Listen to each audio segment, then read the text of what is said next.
title of this novel is great, The Only Girl. QC Ngo joins us, and book is very powerful, especially for someone like me. When I read it, I was like, oh, this resonates not just with me, but with the people around me, and it's so well written. And I love tales that pull you in, and they're tough to put down, and this is what that's about for sure. QC, thanks for joining us. Hi, Kate. Thank you for having me here. So, writing this book, did you think that you would write this book? How did it come about? So, a lot of my story actually just dropped in my head spontaneously. Although they're all fictions, they're actually inspired by something that either happened to me or people around me that kind of triggered the story. So this story is about the only girl who joined an all-boys football team. And so I was just curious to see what the dynamic would be like if, for instance, if I were to join an all-boys football team or like any sort of team. So this kind of tells you what it's like to kind of push past the boundary and the limits that are set on you. People think maybe girls can't play football or other things, do other things. And I want to show them, we can if we put our mind into it. So that's kind of how the story came about. That's right. So tell us the story. Give us some insight as to the main character and what she encounters and what it's like. Right. So Kairi is the main character in the story, and she's quite a tough babe, and she wanted to join the boys football team, and there's a reason behind it. So if you read the story, you find out the secret why she really wants to be in this team. So it's not just because she wants to, prove something to someone. There's more deep meaning behind it.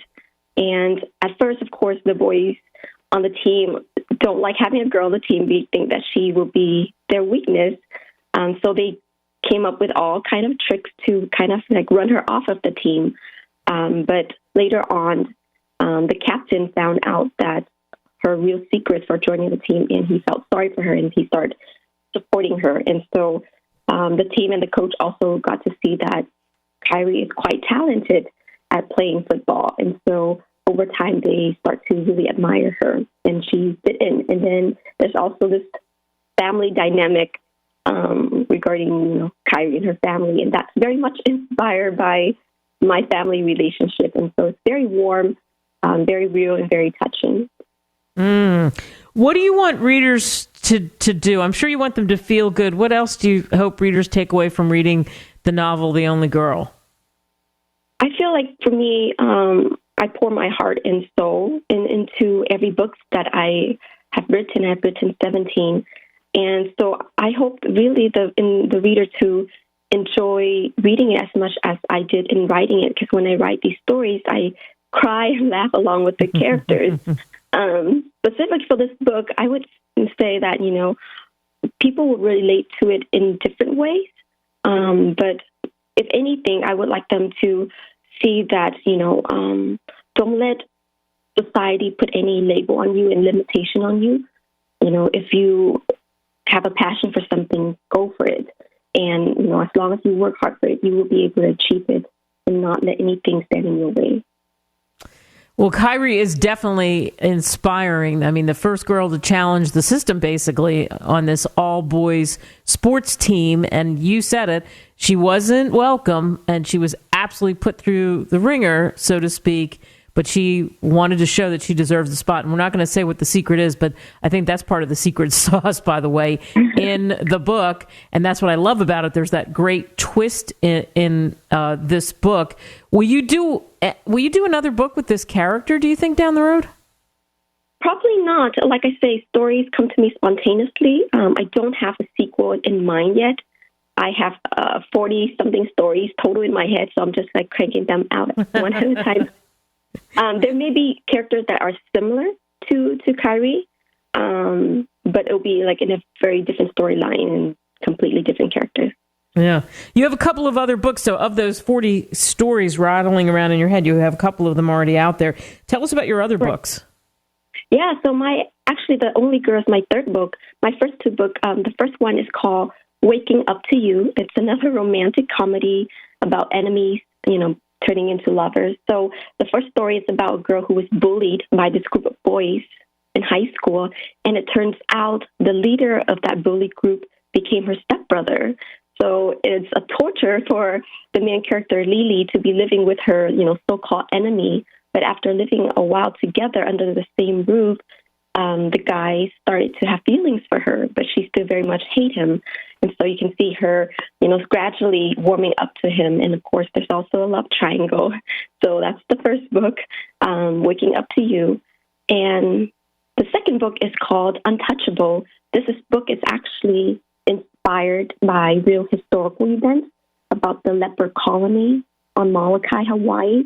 So this story is about a girl who is in her teenage year, her youthful, beautiful year, and she unfortunately developed leprosy, and she was taken away from her family and the boy that she loved and sent to this island, Molokai, to pretty much live out her days along with other leper patients.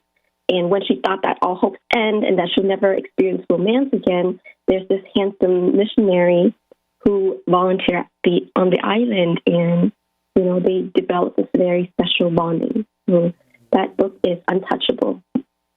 Yeah, it's interesting. When I was a kid, my mom went to Hawaii a bunch, and she told me a lot about Molokai, and I was fascinated about, wow, what is leprosy? What does that mean? And how did this happen to the people? Did you do some research? Like you said, it was inspired by that. Yes, I have to do a lot of research. When I first heard of the Molokai leper colony briefly by one of my preceptors when I did a rotations at the hospital, and that just instantly triggered a story in my head, and I feel like somebody needs to write a story about this. This is very tragic, but it's real and it's very touching. And so, of course, in the process of writing it, I do have to do a lot of research. So some of the characters in this book is inspired by real people in history, mainly the people who came to the island to volunteer at that time. Yeah. Has it been a lot of fun for you writing these books and having these stories that are right there in your mind? Yeah, so fun. I've actually hang on to these stories for years. I have a lot of these ideas since high school, but finally sat down to write them just a few years ago. And I just love writing so much. It's really fun. Like I say, I laugh with the character when it's funny, and I cry when it's sad. So I just, really, I don't write to target any specific audience. I just write because I love writing and I love telling stories. And I just hope people feel that too when they read my stories. Well, that's a sign of a good author when the characters are with you and you can't get them out of your mind and they pour out of you, and then you start wrapping that story around them. I can't wait to see what happens in the future. And of course, this book and your other books, you can get them on Amazon or Barnes & Noble. Thank you so much, QC. Great job. Thank you, Kate.